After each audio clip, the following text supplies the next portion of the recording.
The last time Shao Khan lost had been to the Elder Gods after they had used Raiden's body to channel their power as a whole. Of course, everyone assumed the man died after all that remained of him when it was over was the damaged war helmet, but death was too merciful to the Elder Gods, and secretly bound the man in chains to the Netherrealm in the areas few would travel or know about. Even Shinnok and Quan Chi had been made unaware of Shao Kahn's imprisonment instead of expected death. Raiden only learned of it many years later when he was made an Elder God was defending Earthrealm from the future attack, led by Shinnok following the failed invasion of the Emperor. However, what no one realized was that Shao Kahn was amazingly stubborn and would not let his chains bind him to the Netherrealm for long. Reptile had traveled to the realm that was Hell and managed to somehow locate his master's scent there before finding the fallen Emperor bound by the Elder Gods. Proving his loyalty, Reptile carefully used the acid from his mouth to weaken the chains that bound Shao Kahn to the point where the man could break them. Afterwards, Shao Kahn was told of Shinnok's plans for invading Earthrealm using the army of undead warriors gathered from Earthrealm following the Emperor's failed invasion, and even Edenia's royal family of Sindel and Kitana. Having been around enough treacherous entities in his life to know he had been deceived by another, Shao Kahn went into a rage, returned to Outworld to reclaim his throne, and take control of his armies. Once he had done that, the Emperor turned his attention back to the war between Shinnok and Raiden, with the latter losing, and decided to step in to the shock of both godly entities. It was even more surprising when Shao Kahn turned his attention toward Shinnok and fought the fallen Elder God over his deception in using him like a pawn. Shinnok, of course, tried to fight back before begging and pleading for his life when the brutality had become too much for him to take. Quan Chi had tried to flee after seeing his master on the ground in such a weakened state, but Shao Kahn quickly put a stop to that before he could reach the open portal with a few light spears to the back. In fact, Shinnok had nearly perished that day were it not for the intervention of the Elder Gods yet again, and how they would punish Shinnok accordingly from there. Raiden had appealed to the Elder Gods to vanquish Shao Kahn as well, but the Elder Gods refused, stating the rules pertaining to mortal combat before taking Shinnok away. It was only some time later, when Shao Kahn had left to return to Outworld, and Raiden's arguments about the safety of the realms, did the Elder Gods unanimously decide that there needed further protection with stricter rules. If left the way they were, the continued fighting would destabilize the realms, bringing about the apocalypse to all of the realms, and possibly the return of the One Being. And since that time, no one has been able to merge any of the realms. Not even through the Mortal Kombat tournaments, which the Elder Gods decreed were no longer allowed. And like all things, when it came to the rules of the Elder Gods, they could not be broken, with this battle being the only true exception. "Excellent! I haven't had this much fun in ages," exclaimed Shao Kahn happily, while his body was marked by wounds in his blood, while even having a few of the Kaguya's bone spike projectiles stuck in his body for added measure. "He's so strong. Even I never imagined Shao Kahn had this much strength. The only one I believed to be this strong was Naruto-sama. Though considering the two are linked by blood, it's not surprising Naruto-sama is as strong as he is right now," thought Kimimaro while breathing heavily, his body covered in his own share of blood, injuries, and one mean-looking bruise to the right side of his albino face, caused by a mean punch courtesy of Shao Kahn's fist. Feeling he needed a means to strike out at Shao Kahn from a safe distance, Kimimaro made a vicious-looking whip from his own spine. However, Shao Kahn still had amazing speed on his side, and dodged each strike Kimimaro launched before retaliating with a few light spears. The projectiles were barely dodged or blocked using the spine whip, but the last action was all Shao Kahn needed to shoulder tackle Kimimaro hard to send the Kaguya falling back and skidding along the ground. But the albino wasn't done yet, as he rolled with the momentum and used his whip by striking at the larger man's feet to stop Shao Kahn's advance for a short time. Shao Kahn, not letting the weapon aimed at his lower body stop his advancement, leaped high into the air, which was impressive for a man of his size, wrath hammer in hand, and brought the weapon down on Kimimaro. The Kaguya rolled out of the way just barely and was pushed back by the shockwave that was produced by the wrath hammer when adding Shao Kahn's strength to the mix. "You have done well so far, Kimimaro," No one has ever lasted this long in fighting me. Do not stop. Do not forget why you are here," bellowed Shao Khan while Kimimaro spit out some blood that was in his mouth, and his resolve strengthening when he looked over at Mylena, who gave him a nod that even after all she had seen, the woman was still supporting him. The Kaguya made a mental note to make love to her when his body was fully healed and beg for her forgiveness, even if he already had it. "I have not forgotten," whispered Kimimaro while making a lance out of bone around his right arm. It was time to go in for the kill. "Then what are you waiting for? Get up, stand up, and fight me," bellowed Shao Khan as his power covering him rose around him, and now beckoned Kimimaro forward to attack. Kimimaro knew this was it. This was the moment where the two of them would clash and only one of them would walk away. Channeling all his strength, his power, his love, and loyalty to those he cared about into his being, Kimimaro moved forward. His bone lace for an arm cocked back, ready to thrust forward and pierce the Emperor's body. As for Shao Khan, he saw the signs of the attack coming easily enough and rushed toward with the intent to meet it halfway, his wrath hammer in hand, ready to swing it and send Kimimaro's head clean right off his shoulders. Kimimaro saw this, if just barely due to his spars he had with Naruto. The Kaguya ducked low under the swing and leaped back when the follow-up swing happened. The wrath hammer was barely an inch from his nose. Any closer would have taken his nose and a good chunk of his face clean off. Shao Khan moved to bring his wrath hammer down on Kimimaro vertically this time, while the Kaguya leaped over the giant man, spun around the moment his feet hit the ground, and rushed forward to spear his target with his arm lance. Shao Khan had used his momentum from his vertical swing at the last second to spin around to hit Kimimaro with a diagonal swing, but barely missed his target, taking only a few strands of the Kaguya's hair in the process, and leaving himself wide open to an attack. Something Kimimaro took full advantage of and pierced Shao Khan's right through the middle of his torso. The Emperor's blood, among other things, staining the bone lance while his mind struggled to not only stay alive, but trying to comprehend the simple fact someone had actually killed him. Off to the side, Naruto watched his forefather's weapon of choice slowly fall from his grip, and life leave the man's crimson eyes. And yet, despite all of this, the Emperor Shao Khan had a faint smile on his lips. A knowing smile. An understanding smile. A smile of a man who made peace with his death. As for Mylena, she felt tears from in her eyes at the sight of the man she called father, was dying right before her eyes. This man who had ordered her very creation, called her daughter, give her a name and purpose under his command, was dying. And it wasn't at the hands of an enemy to his throne like it had been ages ago with Raiden's own chosen warriors back when the Mortal Kombat tournament was still being used. This was at the hands of her husband, her lover, and one day the future father of their children, once they mated enough times, that would grace the halls of the Emperor's palace. Well done, Kimimaro.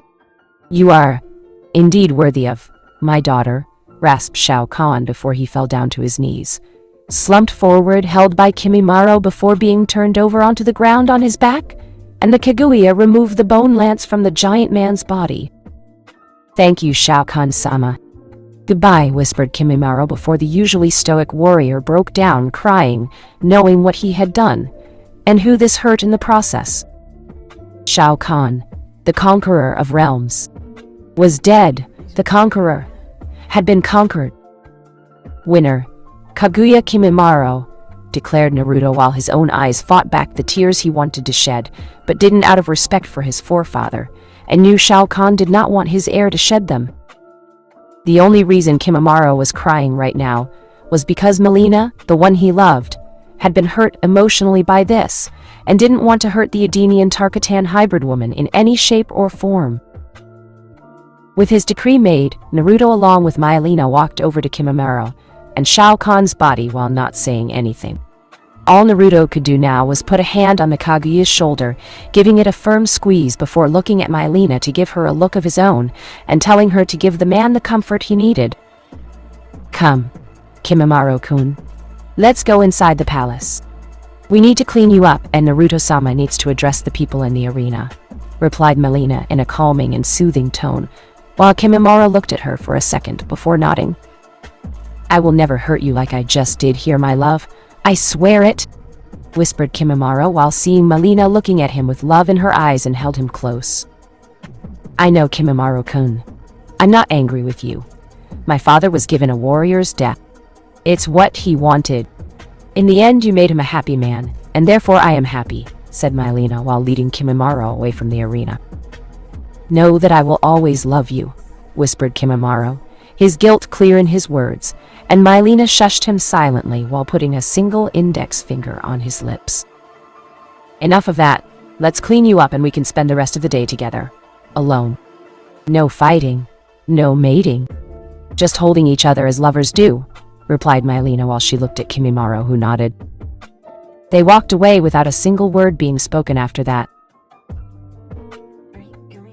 "People of Outworld here today, as of this moment, I am your new emperor of this realm. My forefather, the now late Emperor Shao Khan, proclaimed me his heir to the throne, as is my right by blood. In doing so, I now rule 2 realms as an emperor of both. Yet such a feat cannot be maintained, as both realms are vast, and I cannot rule 2 realms separately. Henceforth, by the power invested in me, by my right to rule Earthrealm by my birth there, and the right by blood to rule over Outworld, I hereby proclaim that both realms shall merge into a single one. As I am born of Earthrealm, the realm of Outworld shall be the one absorbed, and all the realms that were absorbed before into it in the past prior to its own soon-to-be absorption," declared Naruto with the crowd cheering since they had heard the stories of Earthrealm with the clean air, water, and good food that you just couldn't get in certain places in Outworld. Now, Outworld would become part of Earthrealm through the merging, enjoying the fruits of its labors, open up new trade, and meet new people in the process. At the same time, their new emperor would be growing stronger in the process, and that strength would be used to help his domain grow stronger. "Long live the new emperor! Long live the new emperor!" yelled the crowd in a chanting tone, while Naruto basked in their cheering, and the moment.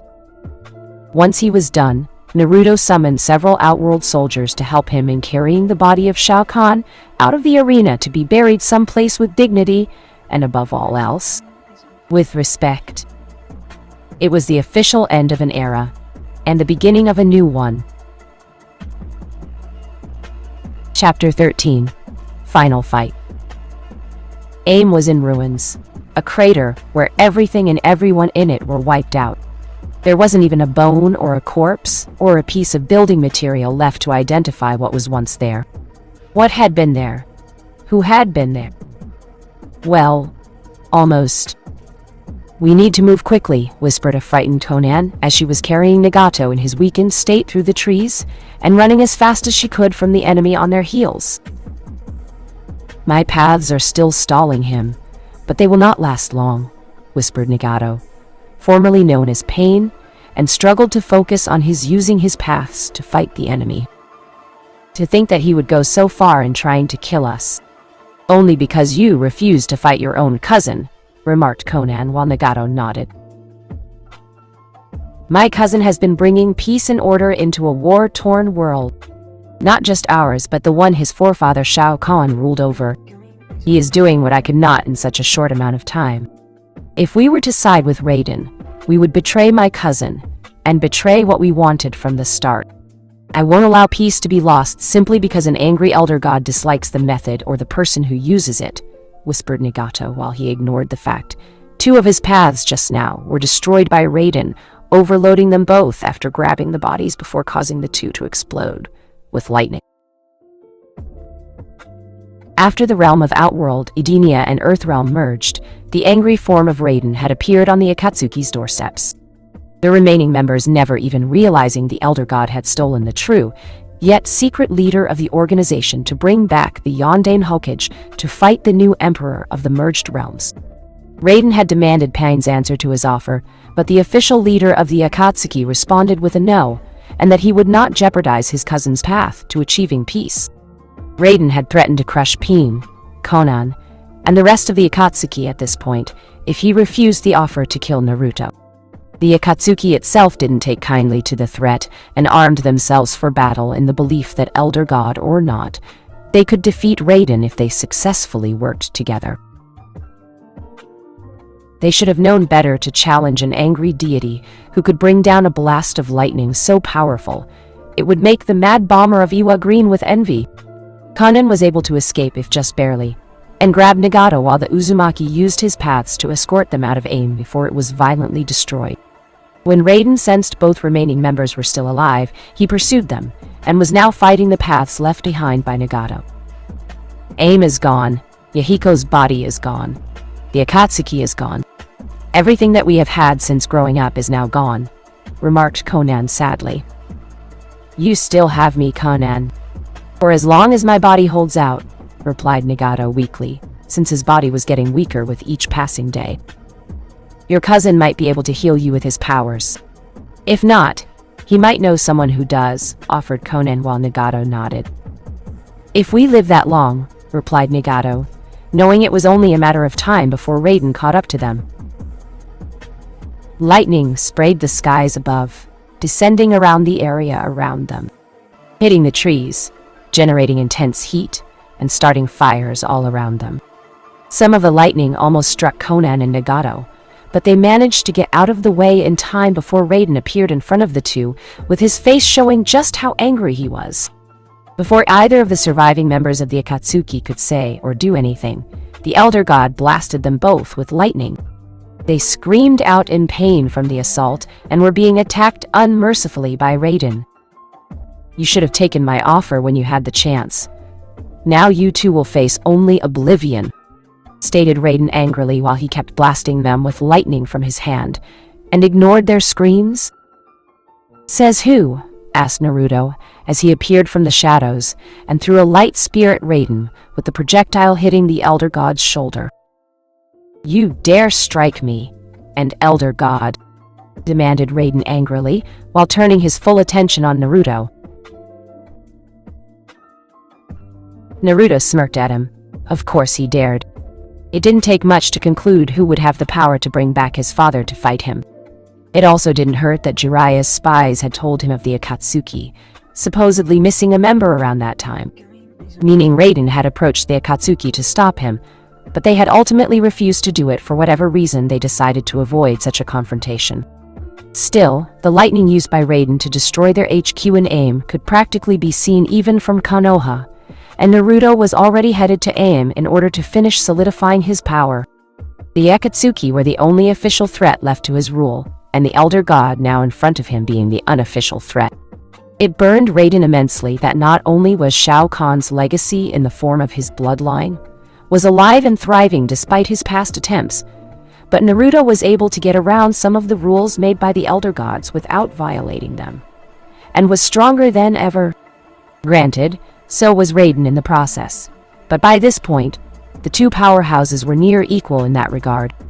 After Naruto ripped the other half of the Kyuubi from his father into his body, it amplified his power several times over, and the merging of three realms into one just added more to it, just like Shao Kahn, if he had been alive in his place. You may be an Elder God, but your time being one has seriously impaired your judgment regarding how to protect this realm I now rule, Raiden. Honestly, do you really think your actions will be tolerated after this? Questioned Naruto with his wrath hammer in hand, and watched Raiden carefully. And making sure his stealthy operative, that was Reptile, had successfully taken both of the victims from Raiden's lightning attacks, away from the Elder God's line of sight. My actions, both past and present, are what protect Earthrealm from the likes of you and your bloodline, exclaimed Raiden angrily.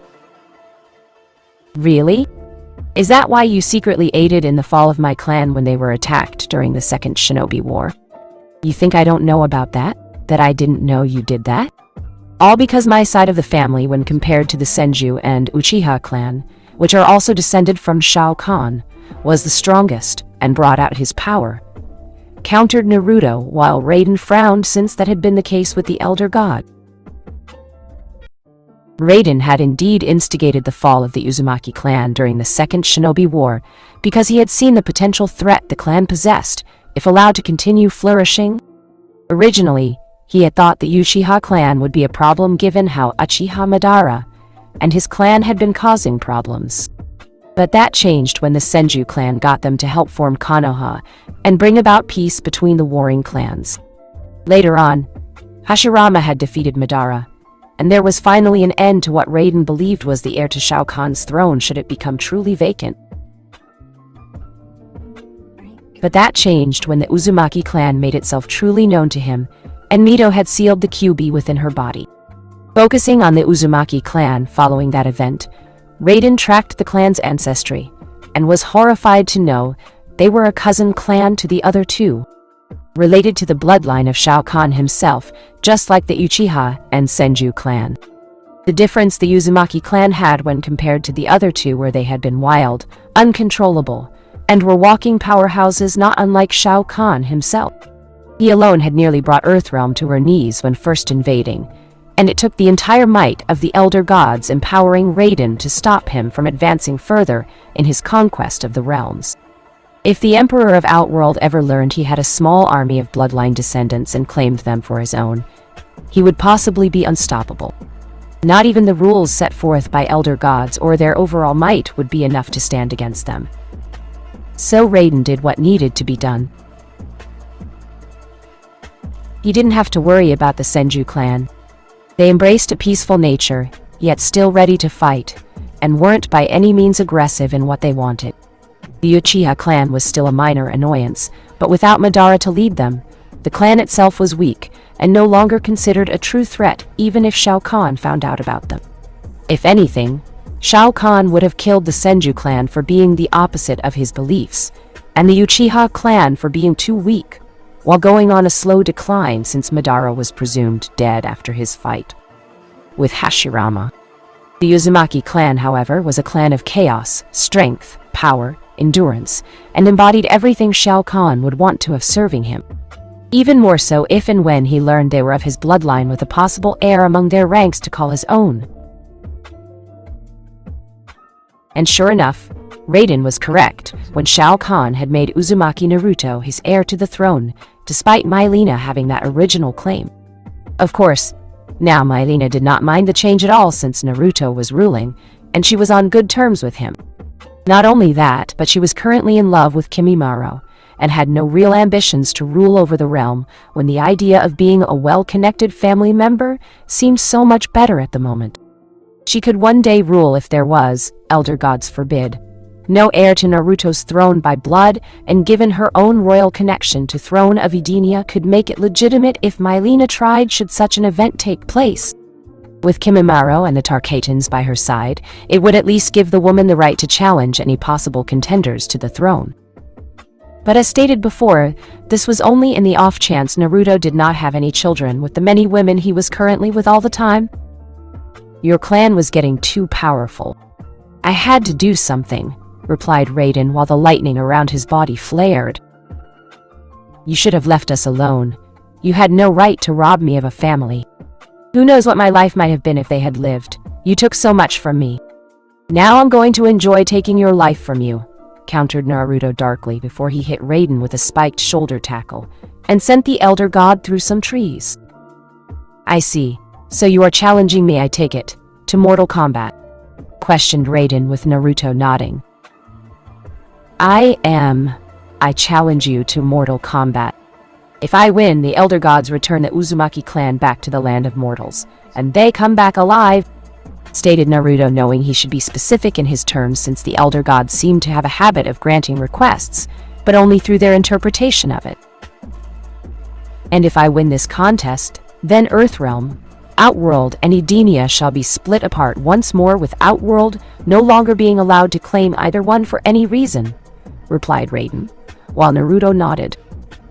Agreed, said Naruto before lightning and thunder echoed above, though it wasn't from Raiden using his power. It was the Elder Gods. The terms have been reached, and they will be honored by both parties. This is a fight to the death. There can only be one victor in this match. Let mortal combat begin, declared the Elder Gods as one. I am going to do what should have been done a long time ago on the night of your birth, Uzumaki Naruto, remarked Raiden with lightning coming out of his hand. And what's that? Asked Naruto curiously. To kill you, Uzumaki Naruto, answered Raiden coldly, while Naruto let out an amused chuckle. As if you could, and it's Khan Naruto now. In honor of my forefather, remarked Naruto, while readying himself for a fight. The two powerful titans clashed violently against each other. Raiden using his bow staff against Naruto's wrath hammer, fist to fist, blow for blow, shoulder tackle to flying electrical attack, each giving as the other got. The ground around them reduced ash and destruction. Light spears hit Raiden, when his lightning attacks didn't hit Naruto, each hitting the other hard and leaving no room to breathe or recover. To them, this wasn't just about winning a match of Mortal Kombat, but rather surviving for their own respectful futures and believing that their own choices were right. You are strong. Stronger than Shao Khan even, gasped Raiden, with a hint of surprise in his voice, while struggling to stand and fight against an almost equally battered Naruto. That's good to know. It will make killing you all the more sweeter when I taste victory, remarked Naruto, who was bleeding heavily, his helmet broken, and thrown off his head after Raiden had butted him in the face, when putting the Elder God in a bear hug, vice to crush the life out of the man. You will taste only blood and your death when this is over, exclaimed Raiden, before firing a blast of lightning at Naruto.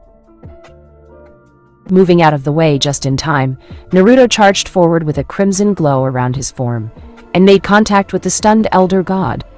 Pressing his advantage, Naruto jumped high into the air before using his power to dive downward with his knee, aimed at Raiden's torso to finish him. Raiden rolled out of the way in time before the attack could hit, and teleported a safe distance away before firing a blast of lightning at Naruto. Only this time, the attack hit its mark, and caused Naruto to cry out in pain. I will not lose. To you, I cannot afford to lose. I will not lose, cried out Naruto before his entire body was encased in crimson energy, and negated the lightning hitting his body. What? You are weakening. How can you have this much power left? Questioned Raiden in shock before he was hit once again by Naruto with a charging uppercut. Because unlike you, Raiden, I have people who I do cherish. These people I rule over are not just mere subjects who bow before me. They are precious. They are those I love, and wish to protect as well as rule over with my power. You have forgotten what it was to care about the mortals of this realm, or any of the others for that matter. I fight for those I rule over. I fight for those I love and cherish. You, on the other hand, fight for nothing, answered Naruto before he was upon a still stunned Raiden, and began to further show why he was emperor of this newly merged realm. When Naruto finally stopped, Raiden had been defeated. Finish him, bellowed the Elder Gods. Elder Gods, why do you forsake me? Whispered Raiden while looking up past Naruto into the heavens in the hopes he would get an answer. Because they see what I do. They see you are not worthy of being an Elder God, said Naruto before thrusting his giant hand into Raiden's chest, followed by the other one, and with a mighty roar he proceeded to rip the Elder God vertically in half. Fatality, declared the Elder Gods. It is done. Now, Elder Gods, bring back my clan to the land of mortals. Alive and well as per the agreement made, declared Naruto to the sky above. Very well. It shall be done, replied the Elder Gods as one before they set about their task to carry out the agreement made between the two warriors. With his victory now complete, Naruto's power receded into his body, and he fell to his knees breathing heavily. Slowly, he stood with the help of his loyal subordinate in the form of Reptile, revealing himself to the Emperor, and helped the man while recovering his strength. I saw your match with the Elder God. It was most impressive, my Emperor. Your skills are unmatched by all, commented Reptile with Naruto chuckling. Perhaps, but I will not allow myself to ignorant or arrogant in believing that is the case regarding my skills. Besides, it would be unbefitting of an emperor to grow fat and lazy while sitting on his throne, replied Naruto with Reptile nodding in agreement. Shall I summon Senju Tsunade from Konoha to provide medical treatment upon our return to the capital? Asked Reptile with Naruto nodding. Yes. I need her not only to treat my injuries but my cousin's as well. And that woman he was with. Raiden's lightning attack is quite potent no matter who it hits, replied Naruto while struggling to move. Indeed, commented Reptile, since he had been among the many who have had the cruel privilege of being blasted by such power from the Elder God in the past. It was never pleasant. Epilogue sometime later. Naruto grinned from his position on the throne. He was happy with his family, his clan now brought back to life, an extended family made thanks to Malina. Thanks to their many intense sessions she had with Kimimaro, the woman found herself pregnant with his child. Something that not only shocked the albino, but made him very happy knowing he had helped create a life.